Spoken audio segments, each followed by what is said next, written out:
물권 소멸 원인은 멸실, 포기, 혼동, 시효, 공용징수. 목적물 완전 멸실은 물권 소멸, 목적물 일부 멸실은 남은 부분의 물권 존속, 물질적 변형물은 소유권 존속 문제, 가치적 변형물은 물상대위 문제, 보험금과 보상금은 가치적 변형물, 소유권은 소멸시효 대상 아님, 소유권 외 물권은 원칙적으로 20년 소멸시효 문제, 지상권과 지역권과 전세권은 소멸시효 가능, 담보물권은 피담보채권과 독립해 시효 소멸 어려움, 담보물권은 피담보채권의 부종, 피담보채권 소멸은 담보물권 소멸, 물권 포기는 가능, 물권 포기는 제3자 이익 침해 시 제한, 부동산 물권 포기는 등기 필요, 공유지분 포기는 등기 필요, 혼동은 소유권과 제한물권의 동일인 귀속, 혼동은 원칙적으로 제한물권 소멸, 소유권과 지상권이 같은 사람에게 귀속하면 지상권 소멸, 소유권과 저당권이 같은 사람에게 귀속하면 저당권 소멸, 혼동의 예외는 제3자 보호, 제3자의 권리 목적이 된 제한물권은 혼동소멸 제한, 본인 이익을 위한 제한물권은 혼동소멸 제한, 후순위 권리자가 있으면 혼동소멸 제한 가능, 물권 소멸 핵심은 원칙적 소멸과 예외적 존속 구별, 핵심 정리, 물권은 목적물 멸실, 소멸시효, 포기, 혼동, 공용징수 같은 사유로 소멸할 수 있다. 물권은 물건을 직접 지배하는 권리다. 그런데 그 지배관계가 더 이상 유지될 수 없거나 법률상 권리를 존속시킬 필요가 없으면 물권은 소멸한다. 예를 들어 갑 소유의 건물이 완전히 불타 없어졌다면 그 건물에 대한 소유권은 목적물이 없어져 더 이상 존속할 수 없다. 또 지상권이나 지역권처럼 소유권이 아닌 물권은 오랫동안 행사하지 않으면 소멸시효가 문제될 수 있다. 권리자가 스스로 권리를 포기하는 경우도 있다. 그리고 소유권과 제한물권이 같은 사람에게 귀속되면 혼동으로 제한물권이 소멸할 수 있다. 정리하면 물권 소멸은 목적물 자체가 사라지는 경우와 법률상 권리를 더 이상 유지하지 않는 경우로 나누어 볼 수 있다. 암기 포인트, 물권은 멸실과 소멸시효와 포기와 혼동과 공용징수로 소멸할 수 있다. 핵심 정리, 물권의 목적물이 완전히 멸실하면 그 물권은 원칙적으로 소멸한다. 물권은 특정한 물건을 직접 지배하는 권리다. 그래서 목적물이 존재하지 않으면 물권도 존재하기 어렵다. 예를 들어 갑 소유의 건물이 지진으로 완전히 무너져 더 이상 건물로 볼 수 없게 되었다고 해보자. 이 경우 그 건물에 대한 소유권은 목적물이 사라졌기 때문에 소멸한다. 건물에 설정되어 있던 전세권이나 저당권도 목적물이 없어지면 원칙적으로 소멸한다. 다만 멸실이라고 해서 항상 아무 권리도 남지 않는 것은 아니다. 건물이 무너진 뒤 남은 목재나 철근 같은 물질적 변형물이 있으면 그 위에 소유권이 문제될 수 있다. 정리하면 목적물이 완전히 사라지면 물권은 소멸하지만 남은 변형물이나 보상금 문제는 별도로 검토한다. 암기 포인트, 물권은 목적물이 있어야 하므로 목적물이 완전히 멸실하면 원칙적으로 소멸한다. 핵심 정리, 목적물이 멸실되어도 물질적 변형물에는 소유권이 남을 수 있고 가치적 변형물에는 물상대위가 문제될 수 있다. 예를 들어 갑 소유의 건물이 화재로 무너졌다고 해보자. 건물 자체는 멸실했지만 그 자리에 목재나 철근 같은 잔해가 남아있을 수 있다. 이런 것은 물질적 변형물이다. 물질적 변형물에는 여전히 소유권이 문제될 수 있다. 반면 건물 자체는 없어졌지만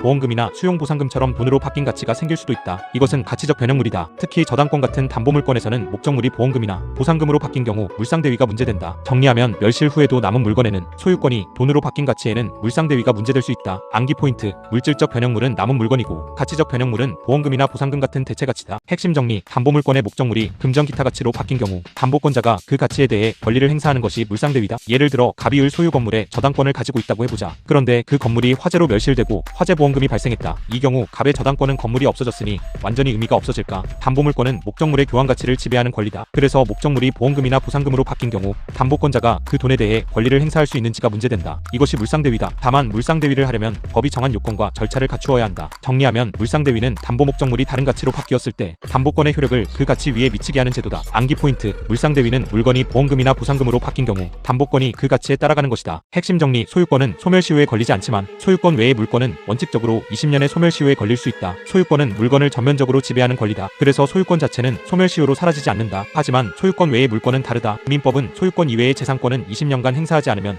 소멸시효가 완성된다고 정한다. 따라서 지상권, 지역권, 전세권 같은 물권은 소멸시효가 문제될 수 있다. 다만 점유권은 점유를 상실하면 바로 소멸하므로 소멸시효를 따질 실익이 크지 않다. 유치권도 점유를 잃으면 소멸하므로 같은 문제가 있다. 정리하면 소유권은 시효로 소멸하지 않지만 제한물권은 20년 소멸시효가 문제될 수 있다. 암기 포인트, 소유권은 소멸시효에 걸리지 않고 소유권 외 물권은 20년을 먼저 떠올린다. 핵심 정리, 지상권과 지역권과 전세권은 소유권 외의 물권이므로 20년 소멸시효가 문제될 수 있다. 예를 들어 갑이 을 토지 위에 지상권을 가지고 있다고 해보자. 그런데 갑이 오랜 기간 지상권을 전혀 행사하지 않았다. 이 경우 지상권이 계속 존속하는지가 문제된다. 소유권은 시효로 소멸하지 않지만 지상권은 소유권 외의 물권이므로 20년 소멸시효가 문제될 수 있다. 지역권도 마찬가지다. 전세권도 소유권이 아닌 물권이므로 소멸시효가 문제될 수 있다. 다만 전세권에는 존속기간, 소멸통고, 소멸청구 같은 별도 규정도 함께 검토해야 한다. 정리하면 지상권과 지역권과 전세권은 소유권 외 물권이므로 장기간 불행사 시 소멸시효를 검토한다. 암기 포인트, 지상권과 지역권과 전세권은 20년 소멸시효 대상이 될 수 있다. 핵심 정리, 담보물권은 피담보채권에 붙어있는 권리이므로 피담보채권이 존속하는 동안 독립적으로 소멸시효에 걸리기 어렵다. 담보물권은 채권을 담보하기 위해 존재한다. 예를 들어 갑이 을에게 돈을 빌려주고 을 소유 부동산에 저당권을 설정받았다고 해보자. 이 저당권은 갑의 대여금 채권을 담보하기 위한 권리다. 그렇다면 저당권만 따로 소멸시효로 없어질 수 있을까? 있을까? 담보물권은 부종성이 있다. 피담보 채권이 존재하면 담보물권도 그 채권을 담보하기 위해 존속한다. 그래서 피담보 채권이 존속하는 동안 담보물권만 독립해서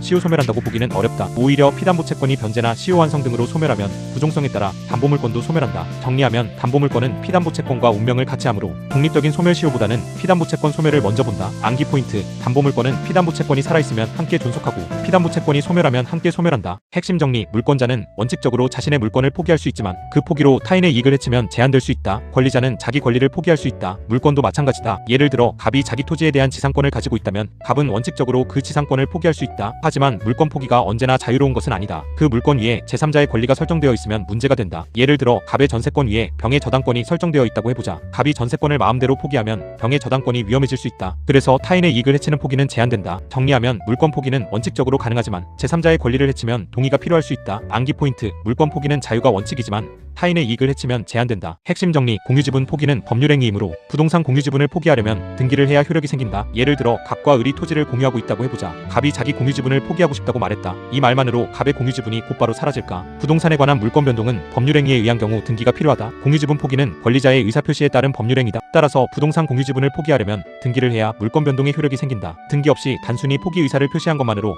공유지분이 바로 소멸한다고 보기 어렵다. 정리하면 부동산 공유지분 포기는 법률행위에 의한 물권 변동이므로 등기가 필요하다. 암기 포인트: 공유지분 포기는 말만으로 부족하고 등기를 해야 효력이 생긴다. 핵심 정리: 혼동은 서로 대립해야 의미가 있는 권리가 같은 사람에게 귀속되어 그 권리를 존속시킬 필요가 없어지는 경우다. 혼동은 권리와 의무 또는 소유권과 제한물권이 같은 사람에게 모이는 경우를 말한다. 예를 들어 갑 소유 토지에 을이 지상권을 가지고 있다고 해보자. 그런데 을이 그 토지 소유권을 취득했다. 이제 을은 토지 소유자이면서 동시에 지상권자다. 자기 토지 위에 자기 지상권을 계속 둘 필요가 있을까? 원칙적으로 없다. 그래서 소유권과 제한물권이 같은 사람에게 귀속하면 제한물권은 혼동으로 소멸한다. 정리하면 혼동은 권리관계가 한 사람에게 합쳐져 별도로 존속시킬 필요가 없어지는 경우다. 암기 포인트: 혼동은 소유권과 제한물권이 같은 사람에게 모이면 제한물권이 사라지는 구조다. 핵심 정리: 동일한 물건에 대한 소유권과 제한물권이 같은 사람에게 귀속하면 그 제한물권은 원칙적으로 소멸한다. 예를 들어 갑 소유 토지에 을의 저당권이 설정되어 있다고 해보자. 그 후 을이 그 토지를 매수하여 소유권을 취득했다. 이제 을은 소유자이면서 저당권자다. 저당권은 남의 물건의 교환 가치를 지배하는 담보물권이다. 그런데 자기 물건 위에 자기 저당권을 둘 필요는 원칙적으로 없다. 그래서 민법은 소유권과 제한물권이 같은 사람에게 귀속하면 제한물권이 혼동으로 소멸한다고 정한다. 다만 예외가 있다. 그 제한물권이 제3자의 권리의 목적이 되어 있거나 본인의 이익을 위해 존속시킬 필요가 있으면 소멸하지 않을 수 있다. 정리하면 소유권과 제한물권이 같은 사람에게 모이면 제한물권 소멸이 원칙이고 예외적으로 존속할 수 있다. 암기 포인트: 소유권과 제한물권이 합쳐지면 제한물권은 원칙적으로 혼동 소멸한다. 핵심 정리: 제한물권이 제3자의 권리의 목적이 된 경우에는 혼동으로 소멸하지 않는다. 혼동의 원칙은 간단하다. 소유권과 제한물권이 같은 사람에게 귀속하면 제한물권은 소멸한다. 하지만 언제나 그런 것은 아니다. 예를 들어 갑의 지상권 위에 병의 저당권이 설정되어 있다고 해보자. 그 후 갑이 토지 소유권을 취득했다. 원칙대로라면 갑의 지상권은 혼동으로 소멸해야 한다. 하지만 지상권이 소멸하면 그 지상권 위에 설정된 병의 저당권도 위험해진다. 이처럼 제한물권이 제3자의 권리의 목적이 된 경우에는 제3자를 보호하기 위해 혼동 소멸을 인정하지 않는다. 정리하면 혼동으로 제3자의 권리를 해치게 되면 제한물권은 소멸하지 않을 수 있다. 암기 포인트: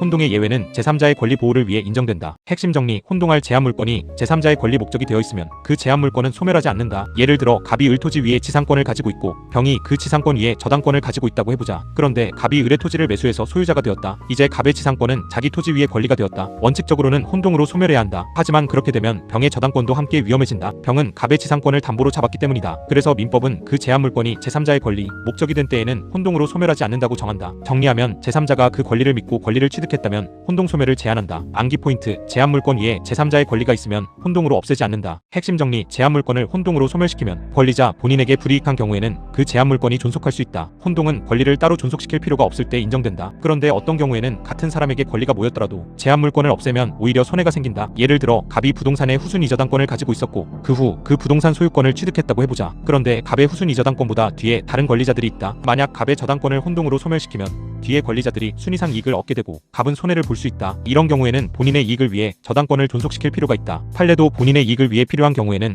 혼동 소멸을 제한할 수 있다고 본다. 정리하면 혼동 소멸이 오히려 권리자에게 손해가 되면 제한물권이 존속할 수 있다. 암기 포인트: 혼동으로 본인이 손해를 보면 제한물권 존속을 검토한다. 핵심 정리: 후순위 권리자가 있는 경우 선순위 또는 중간순위 권리를 혼동으로 소멸시키면 부당한 순위 상승이 생길 수 있으므로 혼동 소멸이 제한될 수 있다. 예를 들어 갑의 부동산에 을의 1번 근저당권이 있고 병에 이번 근저당권이 있다고 해보자. 그 뒤 정이 가압류를 했다. 이후 병이 그 부동산의 소유권을 취득했다. 이 경우 병의 이번 근저당권을 혼동으로 소멸시켜야 할까? 만약 병의 근저당권이 소멸하면 뒤에 있던 정 같은 권리자가 순위상 이익을 얻게 된다. 반대로 병은 자기 담보 순위를 잃게 되어 손해를 볼 수 있다. 이런 경우에는 혼동의 원칙만 기계적으로 적용하면 불공평한 결과가 생긴다. 그래서 후순위 권리자가 있는 경우에는 혼동 소멸을 제한하고 권리를 존속시킬 필요가 있다. 정리하면 혼동으로 후순위 권리자가 부당하게 이익을 얻고 권리자 본인이 손해를 보면 제한 물권은 소멸하지 않을 수 있다. 암기 포인트: 후순위 권리자가 있으면 혼동 소멸이 순위 상승을 만드는지 확인해야 한다.